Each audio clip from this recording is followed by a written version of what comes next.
Imagine this. Your best friend moves to another city. Goodbye. Goodbye. I'll miss you. I'll miss you more. Take care. No phone, no internet, no WhatsApp, no email. No way to just quickly check in.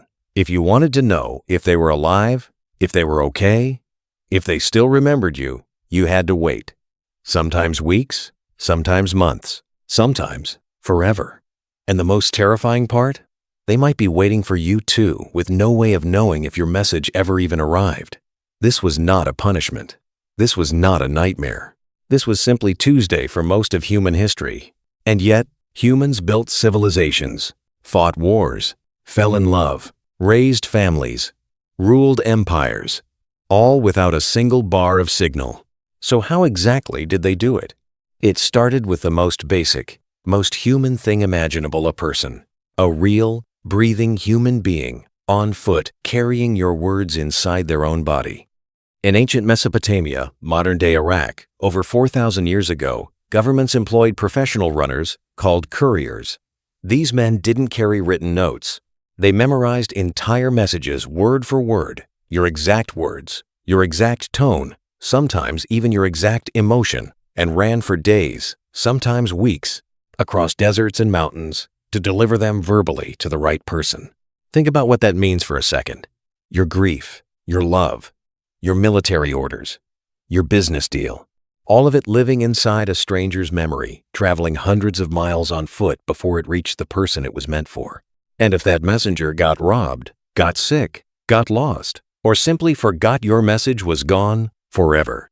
But humans are problem solvers, and they quickly realized the message needed to survive without the messenger. The moment humans figured out how to put words onto a physical surface, everything changed. Clay tablets in ancient Mesopotamia, papyrus scrolls in Egypt, animal skin in Persia. Suddenly your words could travel without you. Suddenly your message had a physical body of its own. Ancient Egyptians used papyrus scrolls delivered by boat along the Nile River, the world's first mail route, running along the longest river on Earth. But nobody built a communication system quite like the Persian Empire. Around 550 BCE, the Persian king, Cyrus the Great, built something genuinely extraordinary, a relay postal system called the Shepar-Kane. Fresh horses and professional riders were stationed every few miles along thousands of miles of road across the entire empire.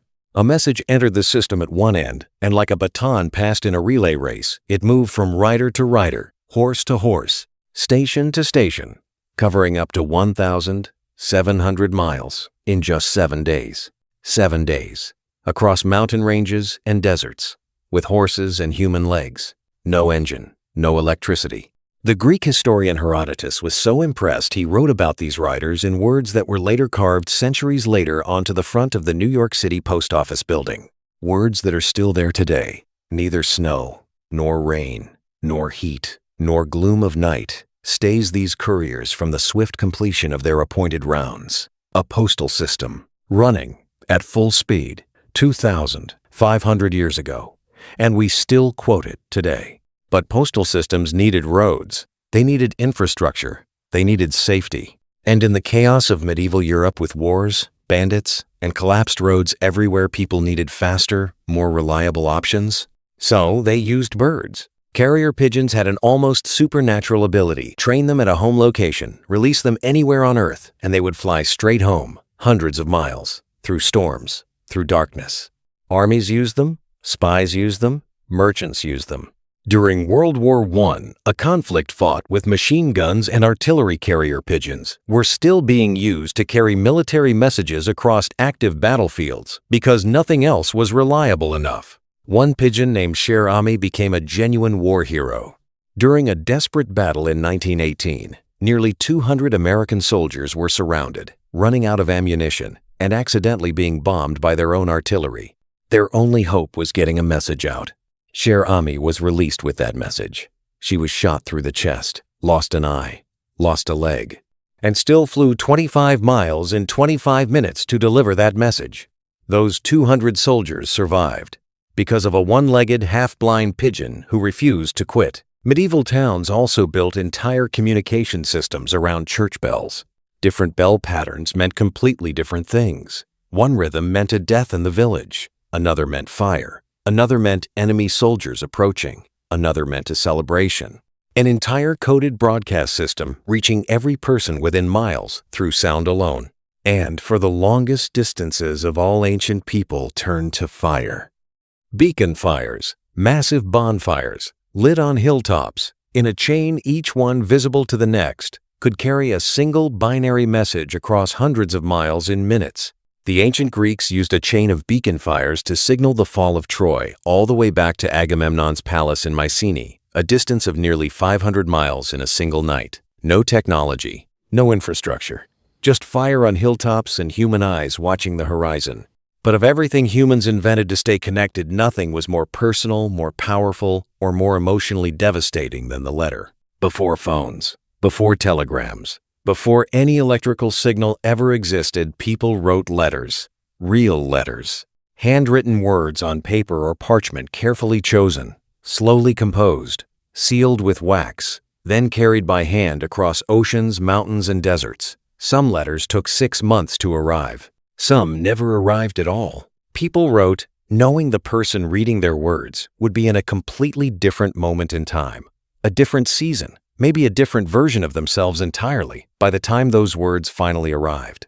And people poured everything into those letters because they had to, because it might be their only chance for months. Napoleon Bonaparte, one of the most powerful men who ever lived, wrote desperate, passionate love letters to Josephine from battlefields across Europe. In one letter he writes, "I wake filled with thoughts of you. Your portrait and the intoxicating evening which we spent yesterday have left my senses in turmoil." A man commanding hundreds of thousands of soldiers, writing love letters by candlelight in a military tent. Abraham Lincoln personally handwrote letters of condolence to mothers who had lost sons in the Civil War, not because someone told him to, because he felt he owed them that, the dignity of his own hand, his own words. World War II soldiers wrote letters home that their families kept for decades, reading them over and over because that worn, folded piece of paper was the closest physical thing they had to the person they loved. And then there is a letter discovered in Egypt, written by a Roman soldier named Aurelius Archelaus to his father. It dates to approximately 168 CE, nearly 1,900 years ago. In it, he writes about being far from home, about not hearing from his family in months, about the fear of being forgotten by the people he loves most. And then he writes in words nearly 2,000 years old simply this, "I am worried you have forgotten me."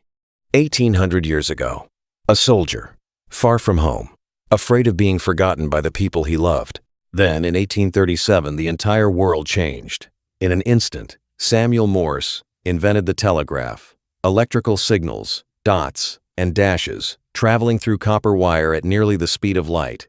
For the first time in all of human history, a message could cross an ocean in minutes instead of months. People wept when the first transatlantic telegraph cable was completed in 1858, not from sadness, but from pure, overwhelming shock that something so impossible had just become real. Queen Victoria sent the first transatlantic telegram to U.S. President James Buchanan. It took 16 hours to transmit 98 words, and the world celebrated like nothing had ever been celebrated before. Because for the first time, distance had been defeated. The gap between people had finally, truly been closed. Today, you can reach anyone on Earth in under 3 seconds. A tap, a voice note, a video call from a mountaintop. You can watch your child take their first steps from the other side of the planet. You can hear your mother's voice at midnight from a different continent. You can tell someone you love them and they can hear it instantly no matter where they are. For 99% of human history, that was a miracle people could only dream about. And yet somehow we have never felt more disconnected. We read messages and don't reply. We watch stories and never reach out. We are more reachable than any human being in history, and somehow lonelier than ever. Maybe the problem was never the distance between us. Maybe it was never about the technology at all. Maybe it was always about the willingness to reach out in the first place. A Roman soldier knew it 1,900 years ago. Sitting alone, far from home, writing words into the dark, hoping someone on the other end still remembered him. We haven't changed that much.